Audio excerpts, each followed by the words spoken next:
بسم الله الرحمن الرحيم dhegeystayaashii daawadayaasheeda nagala socda meel kastoo ay ka joogaan dacwada adduunka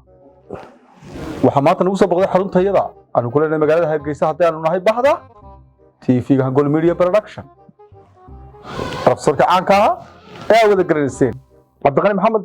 Cabdillaahi isku filan professorka oo aan maanta buug u wado in kamid ah ka codsaday inuu qayb kamid ah iga sheego ninka garanaysan bulshada badnaa iyo mahmaahiis professor Sodo runtii aad baad maasan tahay professorka markuu buugga qorayna inuu in badan hadla maaha waayo qalinkiisa hadla yes buuggan soo wada waa mahmaahooyin aan ku soo kordhiyey mahmaahii hore u jiray inkastoo oo meesha aan laga eegin aanu ka eegnay tobankii igu dhibka badnaa ama igu waqtiga badnaa haddaan kaaga sheega buugga aan soo wada xikmadda maanta waxaa ka mid ah kow garaaba isma gurto maxaad uga jeedaa professor garaabada haddaan la gurin ma iskuraysa kici waaye looma kaco waad uga jeedaa hadduu qofka kici waaye dicido kici mayso oo qof ii kaci hebel ma jirto oo isagu wax qabsan waayo geedka midhaha macaani hore uma dhawo maxaad professor geed hore qof imika lacag badan ku siinaya shaxaadaysa 12 cisho ka raagay fahad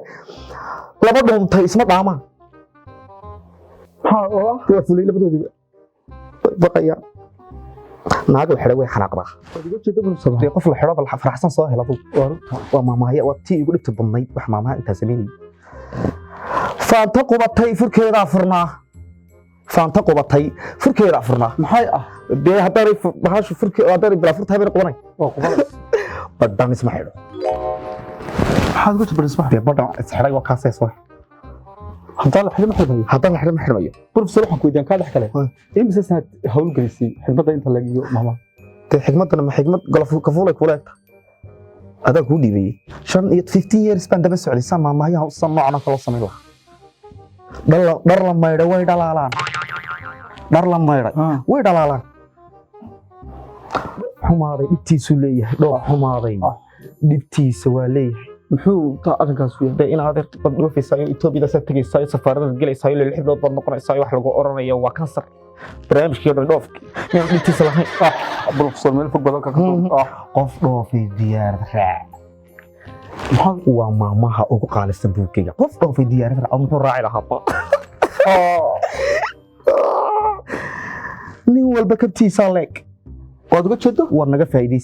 naga faa'iideysta intaana la dhiman maskaxahan aanu idin dalga diyaarkan maxaad uga jeedaa nin walba kabtiisa kabtaa meel ku leekay waa kaba ma xilay marka xishaan kaba leekay laba islaayay cara isu geysay dee laba qofku marka laba qof islaayan cara isu geysay waa runta kii isma taga gabar gaaban isma gaabin ilaahay ka ilaahay wuxuu ka shubay arreer markay isu kaajayso inay suurigii joogtay ku riyoota dee marka yaraantaadii ma soo kaajin waa runta in waxa loo sel suurigii lagu kaadin waa runta laga bixin daaga professor waa nagu yaraysay inkastoo aanu kaga bogan doono buugga waxa ka bogan doontaa dhammaan bulshada iyo maamahan uu keenay professorku buuggiisa soo socda ee bulshada maanta iyo maamaha Cabdiqani baa la yiraahdaa waxaan idin sheegayaa inaad naga faa'iideysataan oo aanu maskaxahan idinku shubno oo aan idinka shubno maxaad maanta dhalinyarta qabyaalada waashay iyo dadka ugu gudbiyaysa maamaha ya sameeya fakara maamaha ya sameeya law samaxtu alwaqt niba sameey waqtiga kale waxaad sheegtay maamahan inaad wad imise ka kooban yihiin maamahan intii aad nooga taabatay waxay kulli kuwa tablo ka sii khatarsan intaan taabtay waxay 500 ku dhawaad way u dhowdahay sayla tahay aniga haddaan ka badnaynba buug waa dhowr iyo 10,000 oo maamaayo oo ku jiray waxa ku jira oo kale fadhiga waa lagu fadhiistaa fadhiga waa lagu fadhiistaa kamid ah mid aad buuggaaga horliciisa ku arkay nin weyn carruur buu ahaan jiray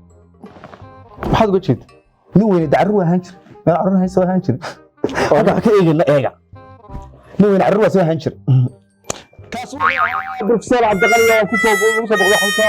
aan ku yahay magaalada Hargeysa ee Hangol Media Production professor waqtiga bufuusay ku mahadsantahay aad iyo aad baan kaga mahadcelinayaa hayo